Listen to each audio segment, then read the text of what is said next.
جبو شرمزارکردنا او ێریشا لەسەر کۆمەلایە ئەحمەدکایە یا ڕەوشەنبیری لە پاریسێ ببوو گۆت ئەنجام دە سێ وڵات پارێزên کورد ژیانان خۆش دەستدان و چار کەسێ دنجی بریندار بوون خواپێشندان و سەکنێن شەرمەزاریê li bajar û bajarokên Rojavayê Kurdistanê hatin meşandin. Em îro carek din rastî bûyerekî pir bi êş dibin ku li bajarê Parîsê yan jî li welatê Fransayê welatekî bi navê demokrasiyê tê naskirin lê her sal em rastî bûyerekî bi êş qonkijiyekî li dijî bi taybet tevgerên jina pêşengên jina tên ku bûyera duh li Parîsê çêbûye sê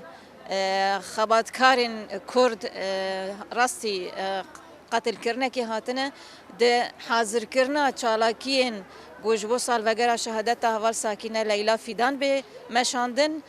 di van êrîşan de rastî jî tê naskirin ku her hedefkirin qirkirina gelê Kurd e. Kesên yên got derketibûn xwepêşindanan û seknên şermezariyê daxwaz ji Frensayê kirin got Kurdan li welatên xwe biparêzin û ew kesê sûcdar were cezakirin.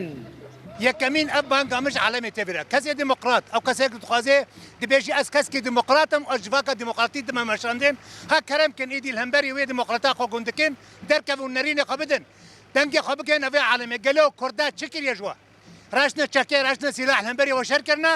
یاد هەندێری غرفا خۆ دەن دەری سازیا خۆ دەڕونشتینە کار و خەباتا خۆت کرد ji bo vê najî banga mij عەلەمێ تێبیرە di serî de jî Fransa belê em hêviye işte dikin weka rêxistina gotekiriye û demokratiya dê meşandên nerîne me ji ser te hene em nedirî Fransan ebeden.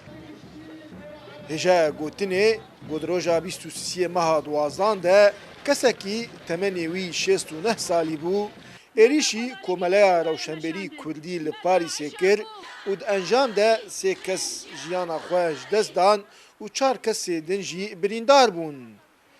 Dara berekat Kurdsat News Qamşlo.